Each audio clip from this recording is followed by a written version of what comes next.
Before any word, before any decision, before you even try to organize your day, there is an inner state that decides whether your life moves forward or merely reacts. Most people wake up already late on the inside. Their mind is sprinting, their body obeys, but their spirit isn't leading. And right here is where Psalm 23 begins to work. Not as a religious text, but as an internal recalibration. The Lord is my shepherd, I shall not want. This isn't about someday. It's not a hopeful sentence for a distant future. It's a declaration of identity in the present. It doesn't say, I will have. It says, I am cared for. There's a silent difference between someone who starts the day trying to chase something and someone who starts the day anchored in provision. Napoleon Hill spent decades studying people who built wealth without noise, and he kept discovering the same foundation. You can't sustain external growth while living in internal insecurity. When your inner world is unstable, your choices become unstable. You rush, you settle, you overthink, you accept pressure as if it's guidance. Maybe you woke up today with fast thoughts, maybe with financial worries, unfinished decisions, or that familiar feeling like you're always running behind your own life. But Psalm 23 doesn't invite you to run. It invites you to take your position, because prosperity doesn't respond to desperation. It responds to clarity, to confidence, to a mind that knows where it stands. He makes me lie down in green pastures. That isn't just physical rest, it's mental rest. It's the moment your mind stops wrestling with the day and starts leading it. Most people aren't exhausted from too much work. They're exhausted from a lack of inner direction. Hill called it scattered effort. So much energy, so little return. So stay here for a moment. Not like someone watching a video, but like someone realigning the axis of their own awareness. Because when your day begins within a government, everything else starts to organize around it. And what you're stepping into now isn't temporary motivation. It's something rarer. It's inner stability. Breathe. The day hasn't even started yet, but something inside you is already being adjusted. If you're choosing to start from clarity today, comment, I begin aligned. There's a surface-level way to read Psalm 23, and there's a way to read it that changes how you carry yourself through life. When it says, the Lord is my shepherd, it's not only talking about spiritual protection, it's revealing a principle of inner leadership. A shepherd doesn't chase the flock in panic. A shepherd guides. A shepherd anticipates. A shepherd moves with vision, not urgency. And that single image exposes what most people are living in reverse. Most people wake up being pushed by the day. They react to notifications, demands, other people's moods, and sudden emergencies. They live as if the world is the shepherd, and they're just trying to keep up. Psalm 23 flips that entire dynamic. It establishes that something higher can govern your steps, and when that order is acknowledged, the mind stops spiraling and starts aligning. Napoleon Hill noticed the same pattern in people who became successful without needing to perform success. He taught that lasting results don't come from frantic motion. They come from a firm inner conviction, a stable center that doesn't collapse the moment the environment gets loud. That isn't blind faith. It's conscious direction. It's knowing where you're going before you take the first step. And then comes the line that changes how you make decisions. I shall not want. That doesn't mean you'll never face challenges. It means you're no longer led by fear. Because a mind that believes there's never enough makes lower-level choices. It rushes. It accepts less than it deserves. It grabs what's immediate and sacrifices what's meaningful. But a mind that starts the day with provision doesn't need to force outcomes. It chooses better, it speaks cleaner, it moves slower, and arrives stronger. Hill called this an abundance mindset with structure, not fantasy, not pretending. Confidence applied. The kind of confidence that produces patience, discipline, and consistency. The real currency of prosperity. Notice Psalm 23 doesn't beg, it doesn't bargain, it declares, it positions you. It sets an internal atmosphere where life stops feeling like survival and starts feeling like leadership. And when leadership happens inside, the outside begins to respond differently. Your reactions soften, your anxiety loses ground, and your choices become more intentional. Because the moment you stop living reactively, you stop bleeding energy. If this is the kind of inner clarity you want every day, subscribe to Wealth Rewired and stay close. These videos aren't just content, they're recalibration. There's a quiet mistake that blocks more prosperity than lack of faith or lack of effort, believing that rest is wasted time. Psalm 23 challenges that mindset early with one line that sounds gentle but carries authority. He makes me lie down in green pastures. This isn't rest as collapse. It's rest as strategy. It's the ability to pause without guilt because you're not relying on chaos to prove you're moving. Most people only rest when their body can't take it anymore, and even then, their mind keeps fighting. They're lying down, but internally they're still running, still calculating, still bracing for impact. Napoleon Hill identified this as a major saboteur of success. A mind that never rests enters chronic tension, and a tense mind makes defensive decisions, not creative ones. It protects instead of builds. It reacts instead of designs. And over time, that turns life into a loop. Effort, exhaustion, effort again, with little progress to show for it. So when Psalm 23 says, green pastures, it's pointing to fertile inner ground, a mental environment where you are not constantly attacked by fear, comparison, or pressure. Because when your inner space is barren, every obstacle feels bigger than it is. But when your mind is nourished, even challenges lose emotional weight. This kind of rest is not inactivity, it's alignment. It's the moment you stop acting to prove your worth and start acting from a settled awareness of who you are. And from that place, your choices become cleaner. Your words become calmer. You stop forcing outcomes and start building them. Hill taught that valuable ideas don't appear inside exhausted minds. They appear when the mind slows down enough for the subconscious to do its work. That's why people can grind for years and still miss the opportunity that was right in front of them. It wasn't that the door didn't exist. It was that their inner noise was too loud to recognize it. If you've been feeling stretched, it may not be a lack of capacity. It may be excess tension. Not a lack of opportunity, a lack of inner space to see it. So right now, let this be your reset. You don't have to start the day in urgency to deserve progress. You can start the day from clarity and still move powerfully. If you're choosing rest as alignment today, comment, I rest with purpose. One of the deepest silent fears people carry isn't failure. It's directionlessness.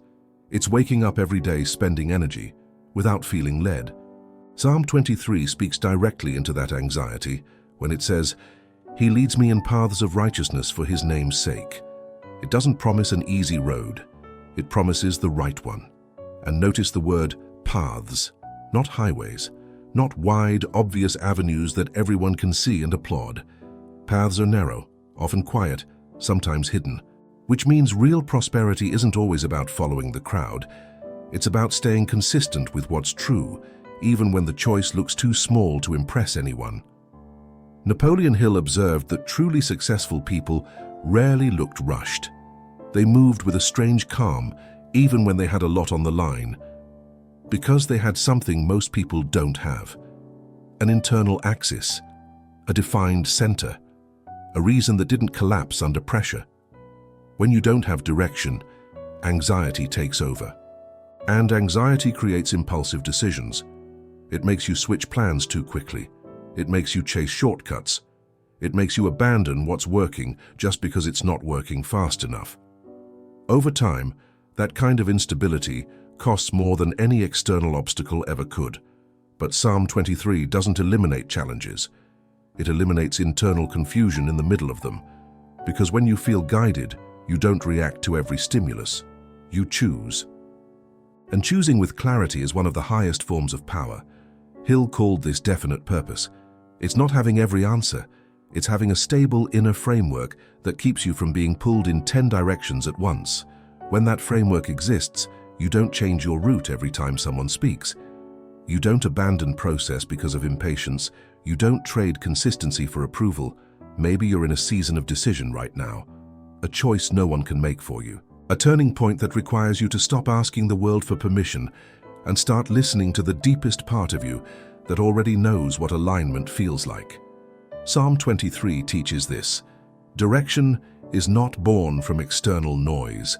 It's born from inner connection. And when you take that connection seriously, Even difficult paths become walkable because you stop fighting the path and start walking it with authority.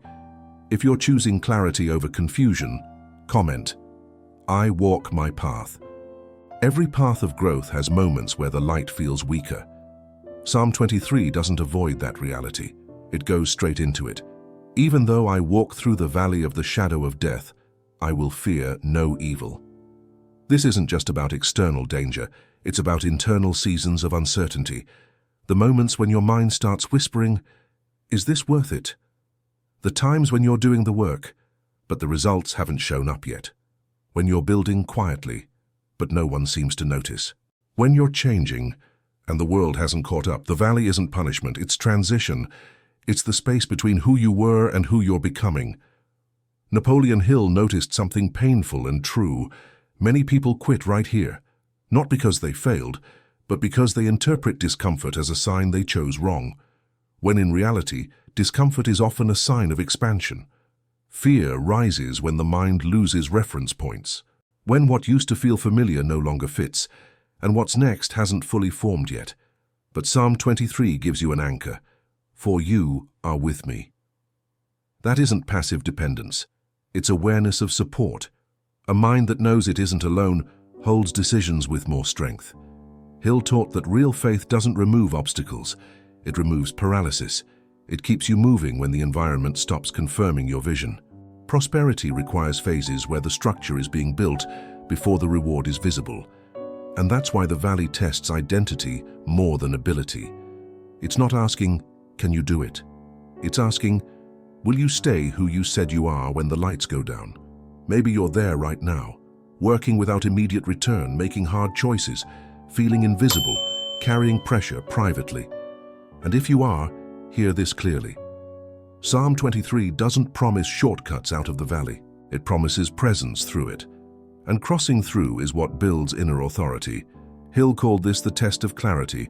Life watches to see if you keep the same posture when the outer world stops cheering. Because anyone can feel confident when everything is easy. But the person who stays aligned in the dark comes out different, more steady, more disciplined, more anchored. This is where so many people lose their future. Not because they weren't capable, but because they let the valley convince them they were alone. You are not alone, and you are not behind. You are in transition. If you're walking through your valley with strength today, comment, "I keep walking." There is a moment when life starts responding differently, not because the environment changed, but because you changed how you stand inside it. Psalm 23 describes that moment with one of its most powerful lines. "You prepare a table before me in the presence of my enemies." This is not a verse about conflict. It's a verse about calm authority. The table is set before the battle feels finished, which means provision doesn't wait for perfect conditions. It appears when your inner posture is strong enough to hold it. Napoleon Hill saw this in people who built stable success. They didn't win every conflict, but they refused to be moved by conflict. They didn't let tension dictate their decisions. And enemies here aren't only people. Sometimes the enemies are internal. Doubt, old memories, comparison, shame, fear, the version of you that keeps trying to drag you back to smaller choices. Psalm 23 doesn't say those enemies disappear. It says they lose their authority. Because when the table is set, you stop explaining yourself. You stop defending your vision. You stop justifying your process. You simply take your seat. Hill called this organized self-confidence, not arrogance, not ego, inner coherence. The moment you stop trying to prove your worth and start living like someone who already knows their worth. That shift changes everything. The conversations you allow, the opportunities you recognize, the boundaries you enforce, the way you carry yourself into rooms. Maybe you've felt this shift in small moments. Situations that used to steal your peace now feel lighter. Opinions that used to control you now pass through without weight. That isn't coldness, it's inner maturity. It's the beginning of prosperity from the inside out. And then Psalm 23 goes even deeper. Because once you stop being ruled by enemies, internal or external, your energy stops leaking. You stop wasting focus. You stop fighting battles that don't build anything. Hill taught that successful people don't spend emotional currency everywhere. They don't argue with everyone. They don't chase validation. They don't enter wars that have no return. Many times their greatest power is silence, paired with consistent action. So if your mind has been in constant defense mode, this is your invitation to switch states. The table is not for the version of you that panics. The table is for the version of you that leads. Sit down internally. Hold your posture. Let your peace be louder than your fear. If you're choosing calm authority today, comment, "I take my seat." After the table is set, Psalm 23 reveals something almost no one notices. Real prosperity isn't frantic, it's steady. You anoint my head with oil, my cup overflows. In biblical language, oil represents balance, clarity, and authority, not emotional excess, not spiritual drama. It's the government of the mind. An anointed mind doesn't react to everything. It filters, it chooses. It stays consistent even when the outside world tries to pull it into extremes, hype or fear, rush or paralysis. Napoleon Hill taught that one of the clearest signs of mental maturity is emotional economy. The ability to stay centered while everything around you tries to demand a reaction. Because the truth is, many people aren't losing money first. They're losing energy first. They spend their emotional strength on arguments, comparisons, distractions, and unnecessary battles, and then wonder why they feel drained when it's time to build. My cup overflows doesn't mean chaos. It means more than enough, without the anxiety to prove anything. People who constantly need to announce prosperity are often still wrestling with scarcity on the inside. But someone who truly lives from abundance doesn't perform it. Their behavior speaks, their choices speak, their calm speaks. Maybe you're realizing that some of your past struggles weren't only external. They were emotional patterns, overreacting, rushing decisions, needing approval, negotiating your standards. Psalm 23 shows that when the mind is governed, the emotions organize. And when emotions organize, life flows with less friction. Hill explained that successful people don't waste themselves. They don't engage with every provocation. They don't chase every opinion. They choose their focus like it's sacred, because it is. They move with purpose. And when they must confront something, they do it cleanly, without losing themselves in it. That's what inner stability looks like. Less noise, more direction. Less tension, more presence. Less urgency, more power. And when that stability locks in, something even more subtle begins to happen. Your relationship with the future changes. Confidence stops being hope and becomes conviction. Psalm 23 says it this way: "Surely goodness and mercy shall follow me all the days of my life." Notice the direction. You're not chasing goodness, goodness is following you. That's what happens when your identity becomes consistent, when your daily choices become aligned, when you stop living in inner chaos. The future doesn't feel like a threat you have to control. It starts to feel like a path you're prepared to walk. If you're choosing steady abundance over anxious hustle, comment, "I move in stability." Psalm 23 doesn't end by listing achievements. It ends with permanence. "And I will dwell in the house of the Lord forever." This isn't just a physical place, it's a stable inner state, a consciousness you don't visit once in a while, but a posture you live from. Because there's a difference between touching peace and becoming peaceful. There's a difference between having a good day and having a grounded identity. To dwell means to remain.